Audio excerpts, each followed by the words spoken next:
Boss's son fired me once he was the new CEO, then begged when customers left with me. I sacrificed my 20s building that company into a powerhouse, turning it from nothing into a multi-million-dollar empire through sheer dedication and 80-hour work weeks. Only for the boss's entitled son to fire me on his second day as CEO because I dared to question his brilliant ideas. You won't believe what happened when 60% of their clients abandoned ship to follow me, leaving him desperately crawling back to beg for my help. But why did seeing him on his knees, his father's legacy crumbling around him, feel like the sweetest victory I never wanted? The promotion envelope sat on Director Morrison's desk like a ticking bomb, and for 3 years I'd defused every explosive situation this department threw at me. Working overtime without complaint, covering for absent colleagues, salvaging deals everyone else abandoned. That senior manager position had my name written all over it. Daniel, excellent work on the Patterson account. Morrison beamed during our morning meeting, holding up the contract I'd negotiated. $22 million over 3 years. Simply outstanding. My colleagues nodded appreciatively, except for one person. Brad Vincent, the director's nephew, slouched in his chair scrolling through his phone. Fresh out of business school 6 months ago, Brad had already burned through 2 assistants and cost us 3 minor clients with his arrogance. But family connections kept him bulletproof. The meeting progressed through quarterly projections when Morrison finally picked up the promotion envelope. My pulse quickened. 3 other candidates sat around the table, but based on performance metrics alone, this wasn't even a contest.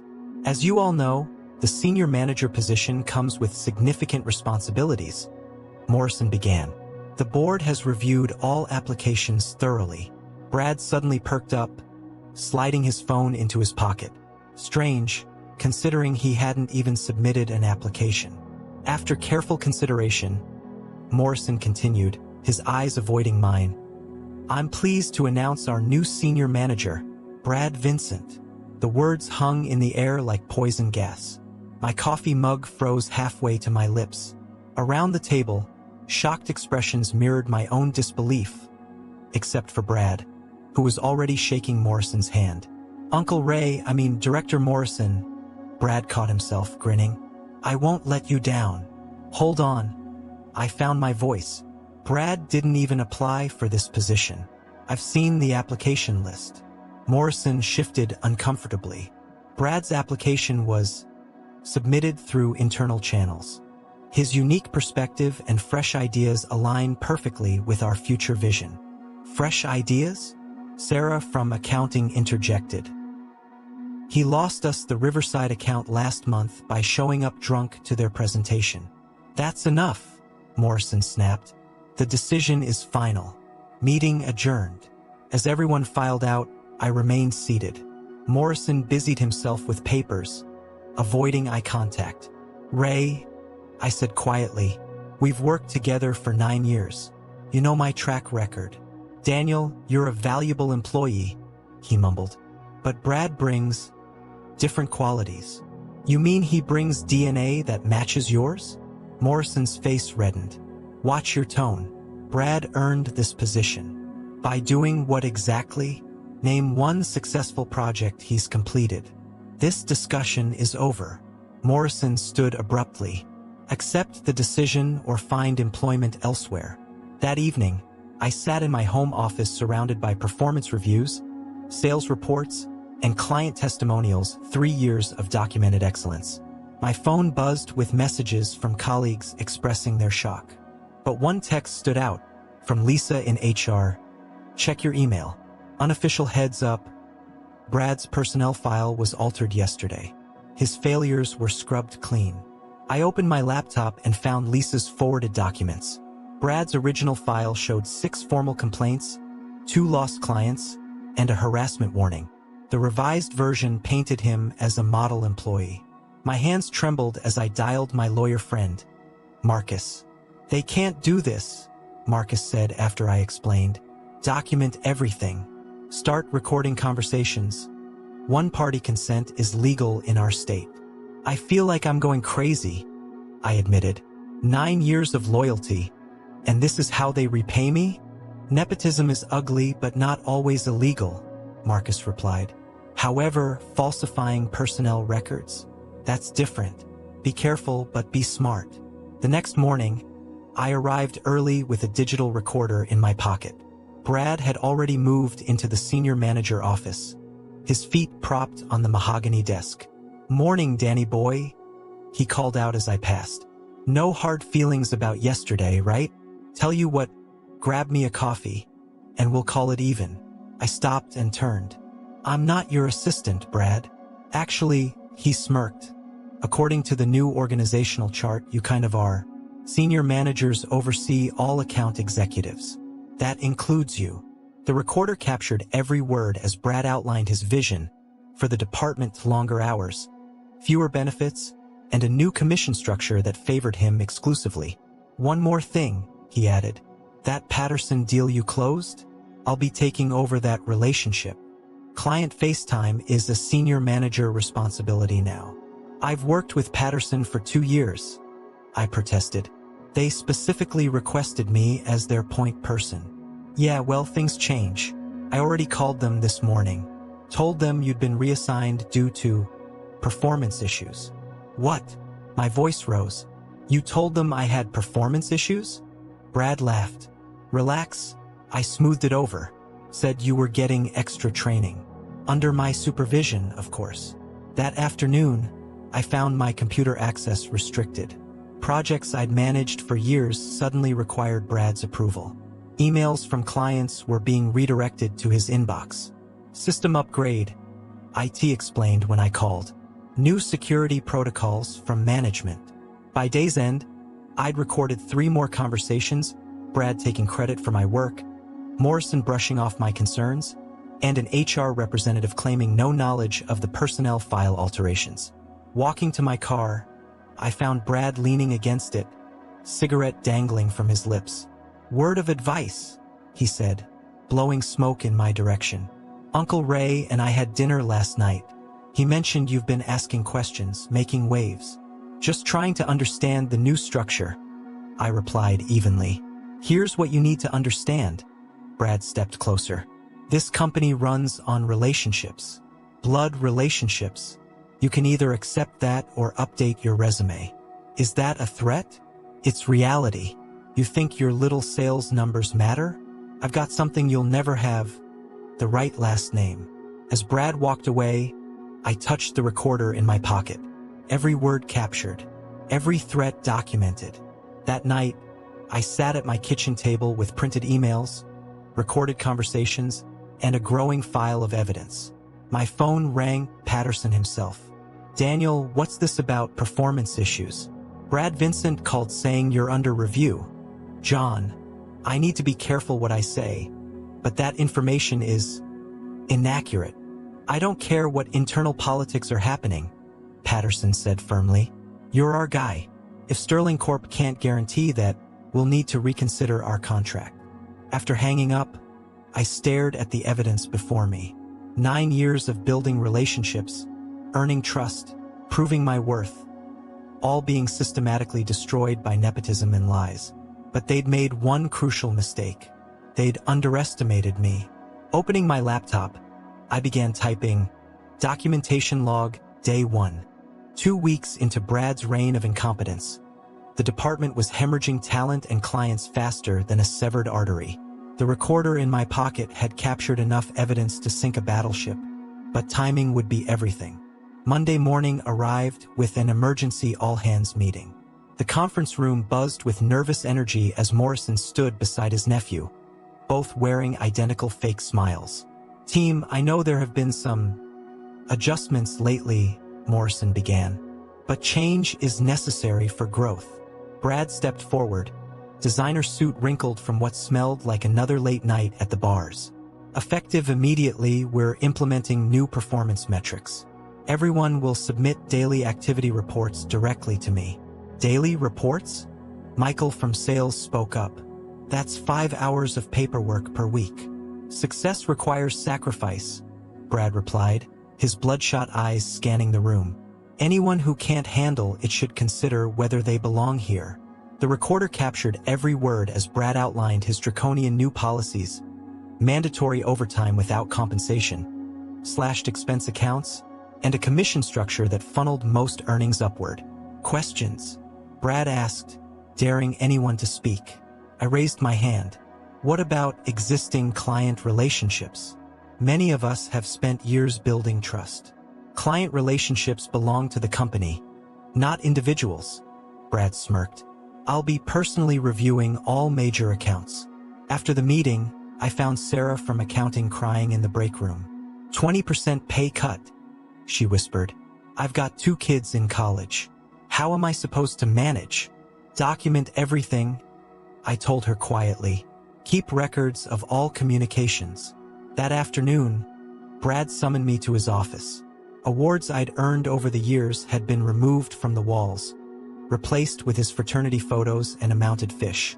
Sit down, Daniel, he commanded, feet propped on the desk. We need to discuss your attitude. My attitude? This resistance to change. It's poisoning the team.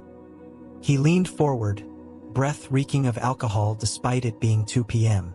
I know you wanted this position, but sometimes life isn't fair.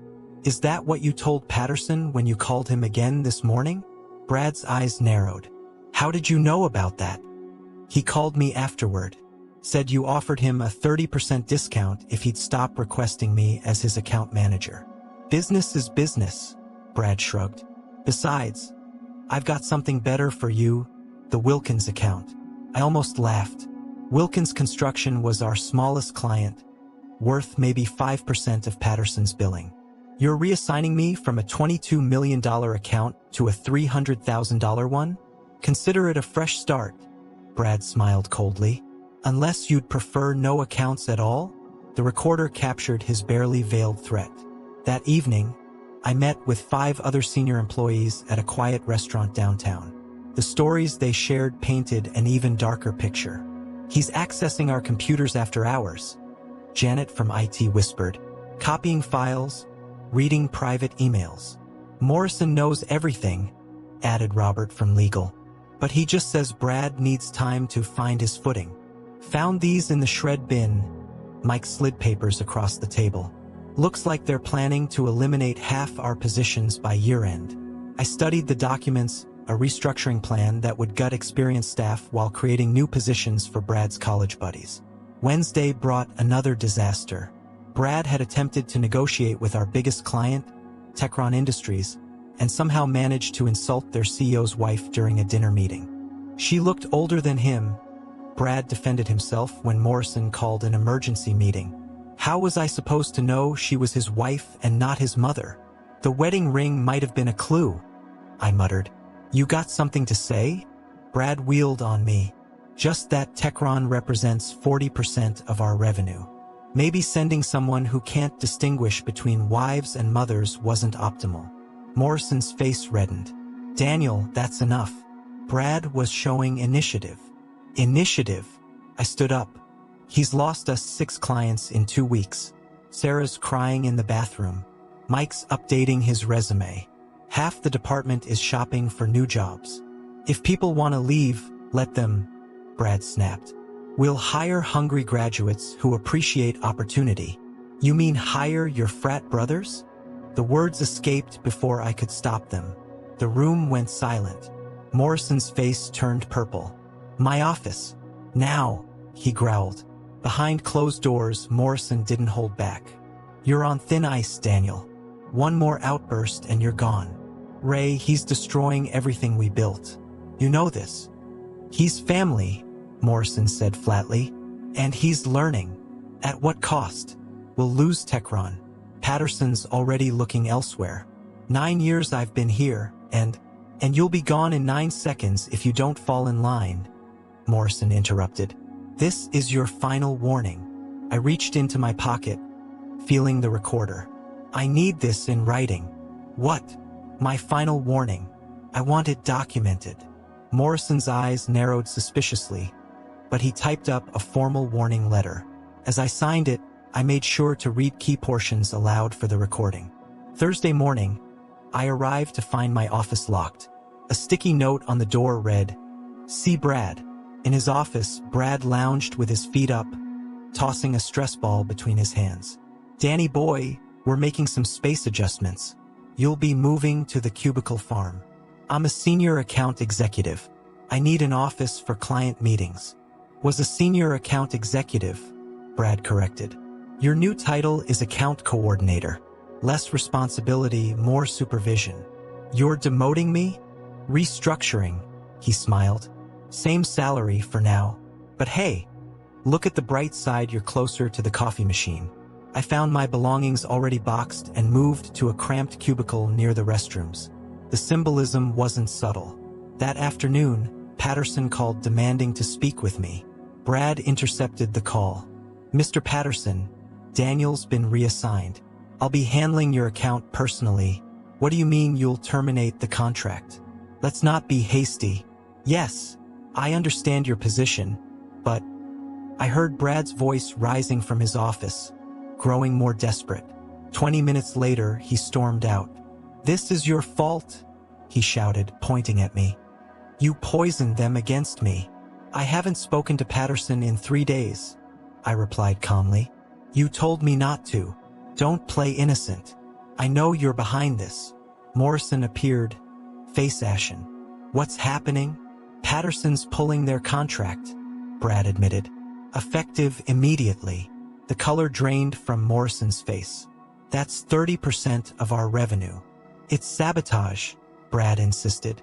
Daniel's been undermining me. I've been sitting in this cubicle following orders, I responded. How could I undermine anything? That evening, as I packed up my cubicle, the recorder had captured 8 hours of damning evidence. Brad's meltdown, Morrison's panic, and something unexpected, a conversation between them when they thought the office was empty. You said he'd accept the demotion and quit, Morrison's voice whispered from the recording. He's tougher than expected, Brad replied. But don't worry, I've got plans for tomorrow. By Monday, Daniel Reed will be nothing but a memory. Sitting in my car, I played back the recording. Tomorrow would bring whatever Brad had planned, but I had plans of my own. My phone buzzed with texts from former clients expressing concern about the chaos at Sterling Corporation. 3 competitors had reached out with job offers, but running away wasn't my style. I looked at the building where I'd spent 9 years building my career. Tomorrow, Brad would make his move, but he had no idea what was coming. Friday morning's sunrise painted the Sterling Corp building in deceptive golden light as security guards changed shifts. My phone buzzed at 6 a.m. with a text from an unknown number. Check your email. You'll want to see this before going in. A friend. The email contained a single attachment. Termination under draft.doc. Dated for today. Already signed by Morrison and Brad. The reason listed? Gross misconduct and client interference. They planned to fire me in 3 hours. My hands steady despite the adrenaline surge. I forwarded the document to my personal email and Marcus, my lawyer. Then I called Patterson. John, I need to warn you about something happening at Sterling today. Daniel? It's barely dawn. What's wrong? They're terminating me at 9. But there's more. I have evidence of fraudulent activity that affects your contract. Silence, then. I'm listening. 20 minutes later, I sat in Patterson's office as he reviewed the recorded conversations on my laptop. His expression darkened with each revelation. They falsified personnel records, threatened employees, and this Brad fellow has been drinking during client calls. Everything's documented, I confirmed. But once they fire me, I lose access to internal systems. Your contract could be manipulated. Patterson picked up his phone. Martha? Emergency board meeting in 30 minutes. Yes, all executives. Code red priority. The Sterling Corp parking lot filled earlier than usual. Brad's Porsche screeched into his reserved spot at 7:45, music blaring. Through the lobby windows, I watched him stride past security, cocky and unaware. At 8:30, I entered through the side entrance, recorder running. The building hummed with unusual activity. Security guards stationed at every exit. HR personnel huddled in whispered conferences. Brad's assistant, Melissa, caught my arm. Daniel, don't go to your desk. Brad's got building security waiting. What's happening? Something big. Morrison's been on calls since 7. Board members keep arriving. I thanked her and headed to the IT department instead. Janet looked up nervously from her computer. Daniel, you shouldn't be here. There's a termination order. I know. Janet, I need you to check something. Can you see who's been accessing personnel files after hours? Her fingers flew across the keyboard. Oh my God. Brad's login shows hundreds of unauthorized file modifications. Employment records, performance reviews, even payroll data. Print everything. Now. As pages spilled from the printer, commotion erupted in the hallway. Brad's voice boomed. Where is he? The meeting's in 10 minutes. Security guards jogged past, radios crackling. I grabbed the printouts and slipped into the emergency stairwell, climbing to the executive floor. The boardroom doors stood open. Inside, 12 board members sat stone-faced as Morrison paced nervously. Brad lounged in a chair, checking his phone. Ah, Daniel. Brad jumped up as I entered. Perfect timing. We have some paperwork for you. I'm sure you do. I walked to the center of the room, placing my laptop on the conference table. But first, the board might want to hear these. Morrison stepped forward. This is a private termination meeting. You can't. Actually, a voice interrupted from the doorway. He can. Patterson entered with 3 other major clients, Techron's CEO, Quantum Systems president, and MediaTek as chairman. Combined, they represented 60% of Sterling's revenue. What's going on? Morrison sputtered. We're here about serious allegations, Patterson announced. Fraud, falsification of records, and breach of fiduciary duty. The blood drained from Brad's face. This is ridiculous. Uncle Ray, tell them. Let's hear the evidence, the board chairman interjected. For the next 40 minutes, I played recordings that painted a damning picture. Brad's slurred threats, Morrison's complicity, the conspiracy to eliminate experienced staff. The falsified personnel records appeared on screen, Janet's analysis showing systematic manipulation. This is illegal, Brad shouted. You can't record without permission. One-party consent state. Robert from legal corrected quietly. Completely admissible. The board chairman turned to Morrison. Is this accurate? You promoted your nephew despite his lack of qualifications. Morrison's mouth opened and closed like a fish. Brad tried to leave, but security blocked the door. There's more, I continued, connecting my laptop to the projector. Email evidence showing plans to sell client data to competitors. Gasps filled the room as internal emails displayed Brad's scheme to auction confidential client information. The amount of money involved made even veteran board members blanch. Enough, the chairman declared. Mr. Vincent, Mr. Morrison, you're both suspended pending investigation. Security will escort you out. You can't do this. Brad lunged toward me. This is entrapment. My uncle built this company. 2 guards restrained him as Morrison slumped in his chair, looking every bit his age. Your uncle built it, Patterson said coldly. You tried to destroy it. As security led them away, Brad's final words echoed. This isn't over. Reed, I'll sue you into bankruptcy. The boardroom fell silent. 12 board members, for major clients, and I remained. Mr. Reed, the chairman began. We owe you an apology, and possibly a promotion. I don't want apologies, I replied. I want Sterling Corp to remember what it stands for. The chairman nodded thoughtfully. The senior manager position is obviously vacant. The board would like to offer it to you, with full restoration of your previous responsibilities. I looked around the room, at the clients who'd stood by me, at board members who'd finally seen the truth. I'll accept on 3 conditions. First, full back pay for all affected employees. Second, an independent audit of all Brad's transactions. Third, a written ethics policy preventing nepotism in promotions. Done. The chairman agreed immediately. Anything else? I smiled for the first time in weeks. Yes, my office better still have those awards on the walls. Laughter rippled through the room, nervous energy releasing into relief. That afternoon, as news spread through the building, Employees emerged from cubicles and offices. Sarah from accounting hugged me in the hallway. Mike from sales shook my hand repeatedly. Even security guards nodded with respect. In my restored office, awards back on walls, nameplate reading Senior Manager, I found a gift basket from the Patterson account. The card read, "Integrity isn't just a word. Thank you for reminding us why we chose Sterling Corporation." My phone buzzed with messages from colleagues, competitors offering jobs, and media outlets seeking comments. But one text stood out. "Son, I heard what happened. Your mother and I are proud. Sometimes standing up costs everything, but silence costs more. Dad." As sunset painted the city skyline, I stood at my window reflecting on the day's events. Brad and Morrison faced criminal investigations. The company would undergo massive restructuring. But Sterling Corp would survive, perhaps stronger for the trial. The recorder that had captured so much corruption sat silent on my desk. Evidence of how quickly power corrupts, how easily integrity erodes, how vital it becomes to document truth in a world of lies. Monday would bring new challenges, rebuilding trust, implementing changes, healing a fractured workplace. But tonight, I simply appreciated the view from an office I'd earned through merit, not manipulation. Sometimes the promotion you fight for isn't the one you deserve.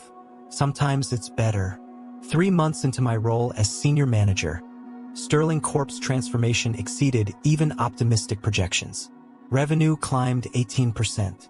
Employee satisfaction surveys showed remarkable improvement. The toxic culture Brad and Morrison cultivated was slowly healing. But wounds that deep don't disappear overnight. "Daniel, we have a problem." Janet from IT burst into my office on a Tuesday morning. "Someone's been attempting to hack our systems. Multiple breach attempts since midnight." I studied the security logs she provided. The attacks targeted specific files, personnel records, financial data, and most concerning, our client database. "Can you trace the source?" "Working on it, but they're using sophisticated VPN chains." This isn't amateur work. That afternoon brought more troubling news. Robert from legal appeared with a thick manila folder.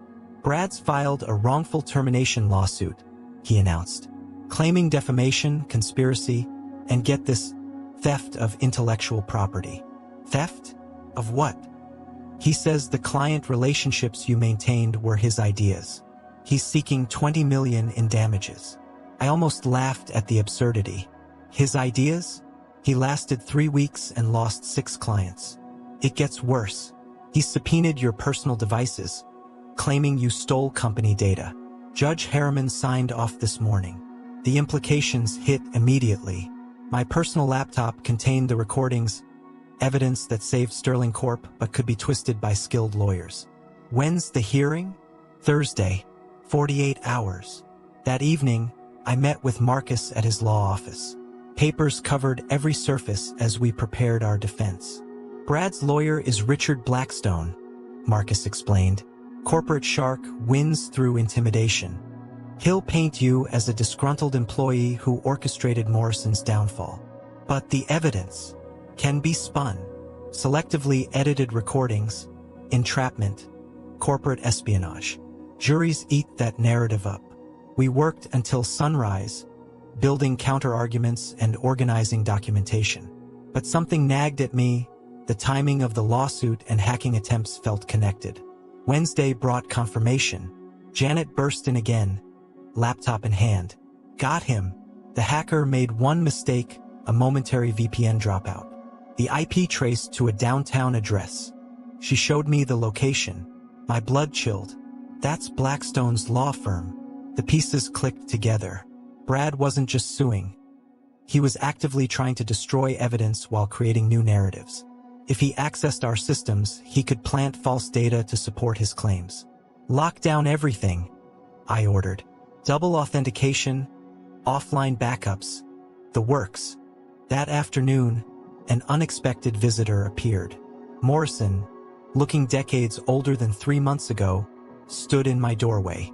"May I come in?" I gestured to a chair.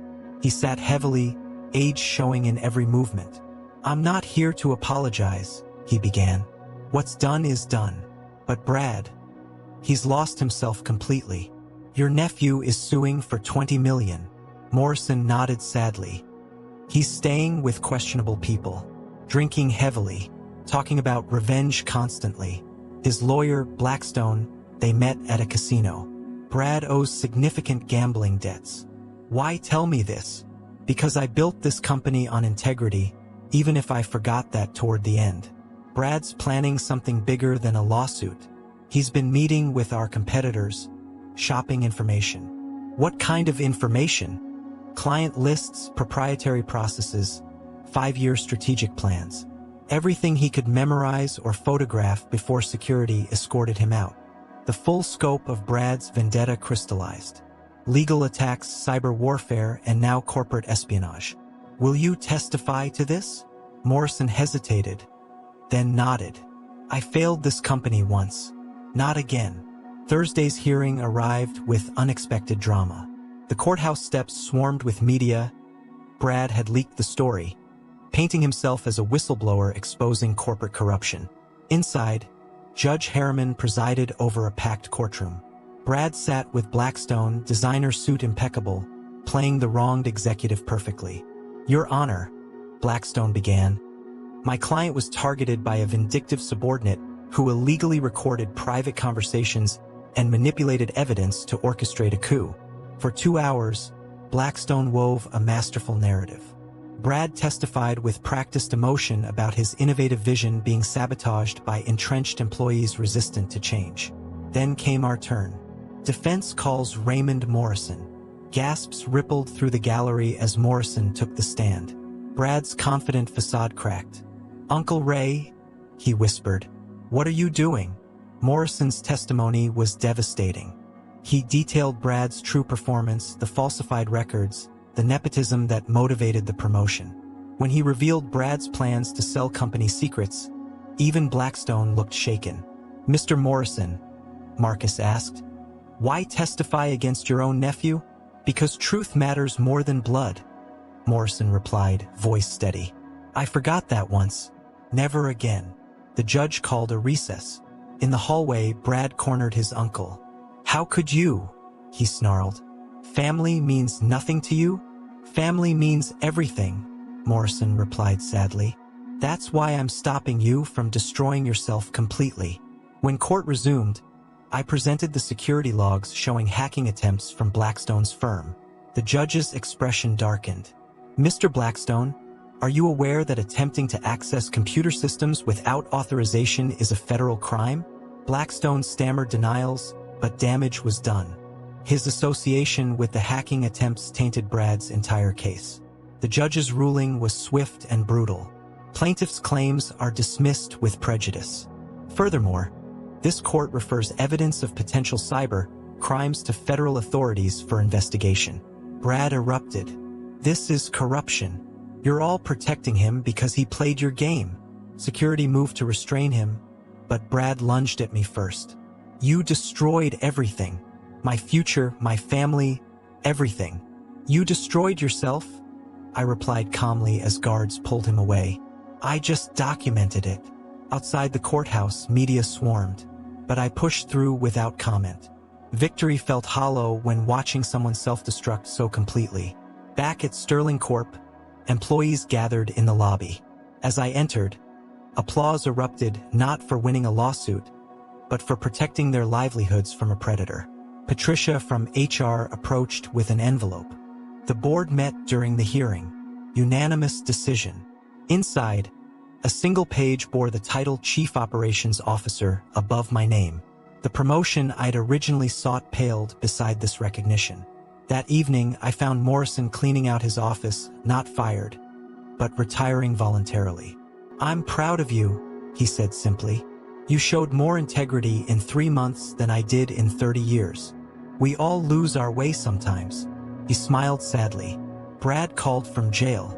Federal charges for the hacking conspiracy. Facing 5 years minimum. I'm sorry. Don't be.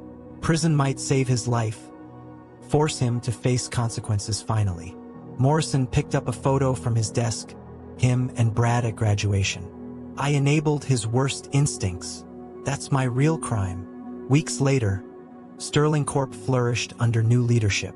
Clients returned, profits soared, and most importantly, trust rebuilt. The toxic culture that nearly destroyed us became a cautionary tale in business schools. Brad's story ended predictably: conviction, imprisonment, and eventually, grudging acceptance of responsibility. Morrison visited him weekly, rebuilding their relationship on honesty rather than enablement. Standing in my new office, I kept the recorder on display, not as a trophy, but as a reminder. Power corrupts subtly, through small compromises and justified exceptions. But truth, documented and defended, remains the greatest weapon against tyranny in any form. The promotion stolen through nepotism ultimately led to justice served through integrity. Sometimes losing what we think we deserve leads us to earn something far greater. 6 months into my role as COO, the anonymous letter appeared under my office door at 5:47 a.m., slipped beneath the wood while security cameras mysteriously malfunctioned. Written in block letters on expensive stationery, it contained just 15 words. "You think you won? The game isn't over. Watch your back. Friends of Brad Vincent." My hands trembled slightly as I photographed the threat before calling security. Within an hour, Sterling Corp's lobby resembled a crime scene.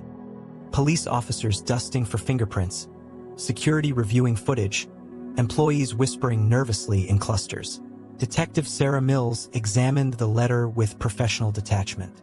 "Any idea who these friends might be?" "Brad's serving 3 years for corporate espionage and cybercrimes," I replied. But he had connections in the business community, people who believed his version of events. "We'll increase patrols around the building and your home. Meanwhile, document everything unusual: calls, emails, people following you." That afternoon brought the first attack. Our company's social media accounts suddenly flooded with accusations, screenshots of fabricated emails showing me supposedly selling client data, doctored photos at suspicious meetings, fake testimonies from anonymous former employees. The coordinated assault felt professional, methodical. "They're using bot farms," Janet from IT reported, her fingers flying across the keyboard. Thousands of fake accounts spreading these lies simultaneously. "Someone paid serious money for this. Can you trace the source?" "Working on it, but they're routing through multiple foreign servers. This is sophisticated stuff, not amateur hour."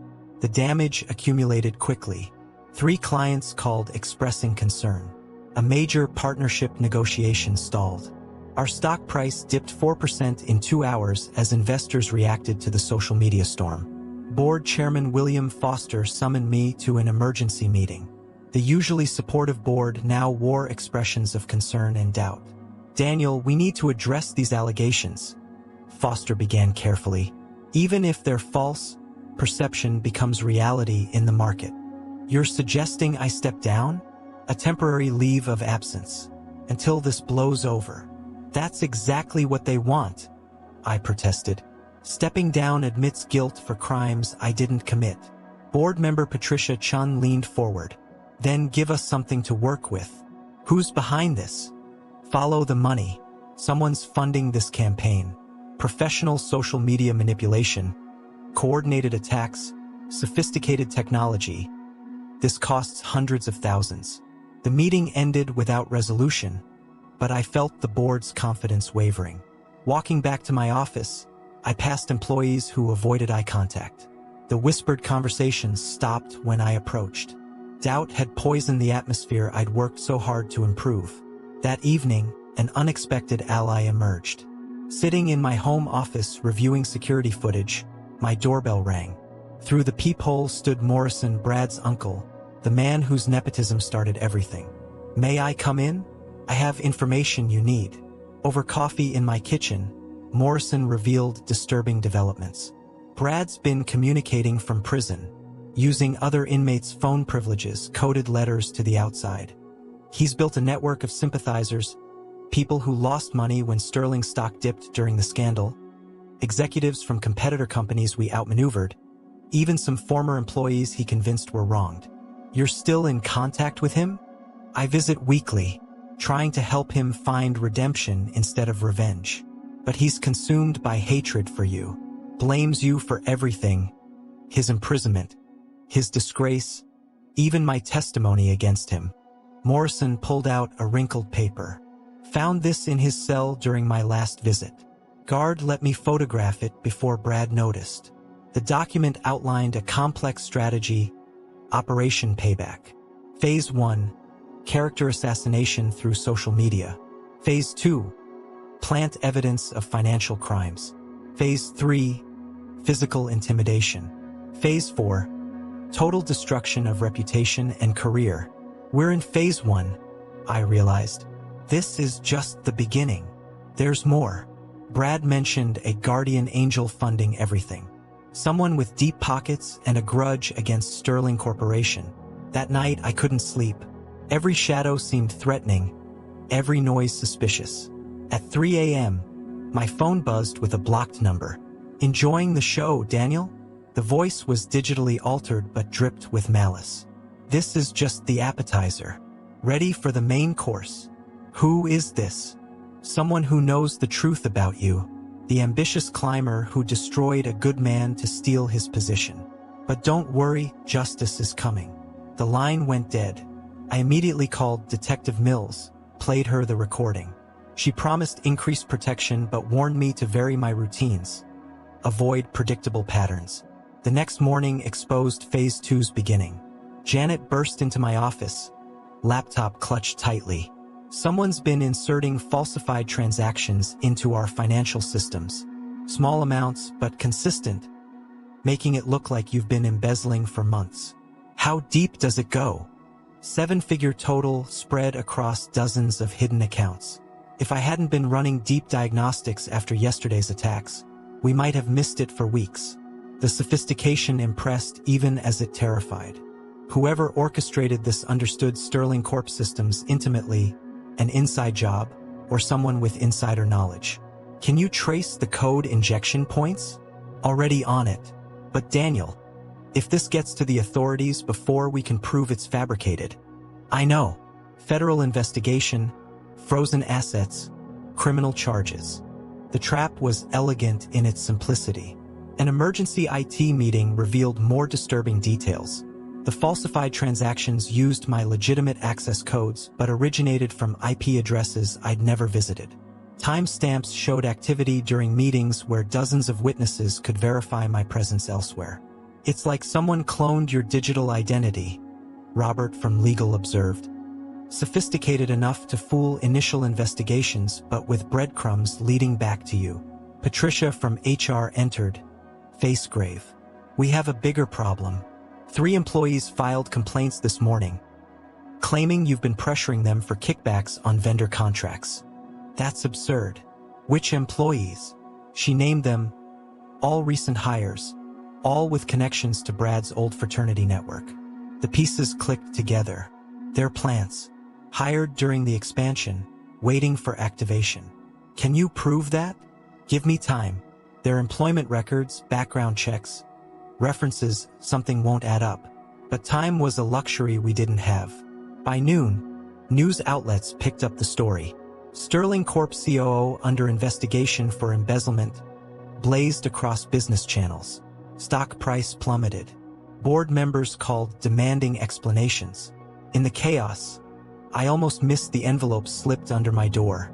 Inside, a single photo, my sister Sarah leaving her apartment, unaware of being photographed.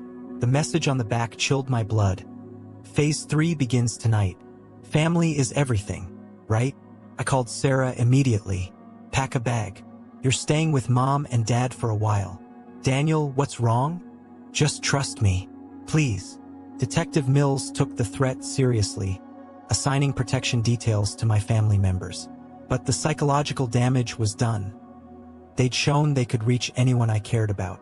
That evening brought unexpected visitors. 3 men in expensive suits waited in Sterling Corp's lobby, FBI credentials displayed prominently. Agent Richardson, the lead, introduced himself. We need to discuss the embezzlement allegations. I'm being framed, I began. That's what they all say, but we're more interested in who's framing you and why. Richardson's knowing look suggested deeper investigations already underway. Brad Vincent's prison communications have been monitored since day one. We know about the network, the funding source, everything. Then why haven't you acted? Because we want the puppet master, not just the puppets. Someone's spending millions to destroy you. That's not personal vendetta money. That's strategic investment. The pieces started forming a larger picture. This wasn't just about Brad's revenge anymore. You think a competitor is using Brad's hatred as cover? Quantum Dynamics lost a $50 million contract to Sterling Corp last quarter. Their CEO, Marcus Webb, has connections to Brad's lawyer, Blackstone. Webb's also majority stakeholder in the PR firm managing this smear campaign. The scope of the conspiracy dwarfed my worst fears. A major competitor weaponizing personal vendettas for corporate warfare. What do you need from me? Play along. Let them think they're winning. We need them overconfident, making mistakes. The next week tested every ounce of my resolve. False evidence mounted. Media coverage intensified. Employees resigned. Clients canceled contracts. The board formally requested my resignation, though Foster privately apologized, admitting their hands were tied by shareholder pressure. Through it all, I maintained innocence while secretly working with FBI agents. We documented every attack, traced every digital breadcrumb, recorded every threatening call.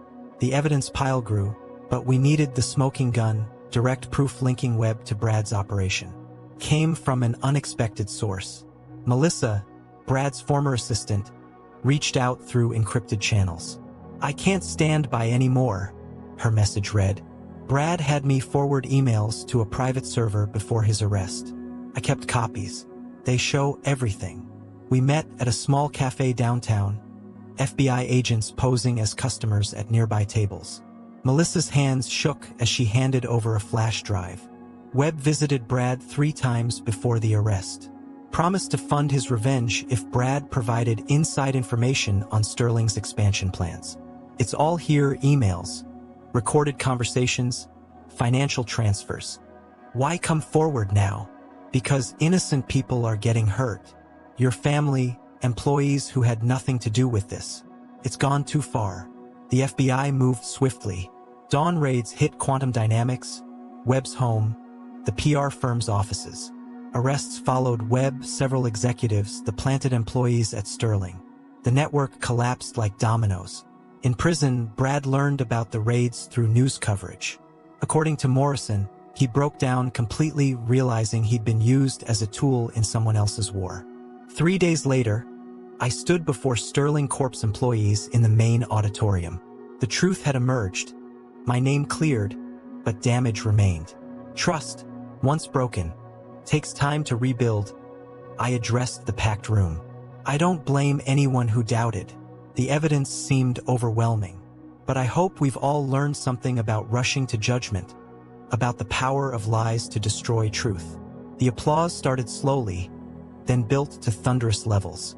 Not just for my vindication, but for the revelation of how easily we'd all been manipulated. Webb faced 20 years for corporate espionage, fraud, and conspiracy. His company's stock crashed, executives fled, clients abandoned ship. The very fate he'd tried to engineer for Sterling had befallen Quantum Dynamics. Brad served his full sentence but emerged changed. Morrison reported a genuine transformation, acknowledgement of his crimes, acceptance of responsibility, commitment to making amends. He never contacted me directly, but through Morrison sent a single message: "I'm sorry for everything."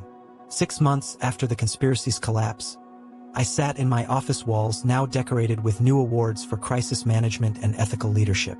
The recorder that started everything still held its place of honor, joined now by the FBI commendation for assisting in exposing corporate corruption. Janet knocked, entering with her usual energy. "Remember those Phase 4 plans we never saw executed? I figured out what they intended." She showed me recovered files from Webb's server. Phase 4 wasn't just about destroying me. It aimed to position Quantum Dynamics for a hostile takeover of Sterling Corp once our stock bottomed out. They almost succeeded, I mused. Almost. But truth has a way of surfacing, especially when someone's brave enough to document it. That evening, I stood at my office window watching the city lights twinkle into existence. The anonymous letter that started this final battle sat framed on my desk, a reminder that victory often invites retaliation, that success breeds enmity, that integrity requires constant vigilance. My phone buzzed with a message from Patterson, our biggest client. Saw the news about Webb's sentencing. Glad justice prevailed. Sterling's lucky to have a COO who fights for what's right. Contract renewal documents attached. We're doubling our commitment. Below his signature, a postscript. P.S. Maybe consider writing a book. The recorder that saved a company has a nice ring to it. I smiled, powering down my computer for the night. Tomorrow would bring new challenges, new opportunities, new tests of character. But tonight, I simply appreciated the view from a position earned through merit, defended with integrity, and strengthened by adversity. The promotion stolen through nepotism had led to justice served through documentation. The conspiracy born from revenge had died by the same weapon that exposed the original corruption: truth, carefully preserved and courageously presented. Walking to my car, I passed the security station where Carlos still worked his night shift. Evening, Mr. Reed. Quiet night. The best kind, Carlos. The best kind. As I drove home, the recorder sat in my briefcase, no longer needed for protection, but kept as a talisman against forgetting. Power corrupts, ambition blinds, and revenge consumes. But truth, patiently documented and bravely defended, remains the greatest equalizer in any arena. Some promotions are stolen, others are earned. But the ones truly worth having are those defended against every force trying to tear them away. In the end, that's the only advancement that matters, the kind that survives every test and emerges stronger for the trial.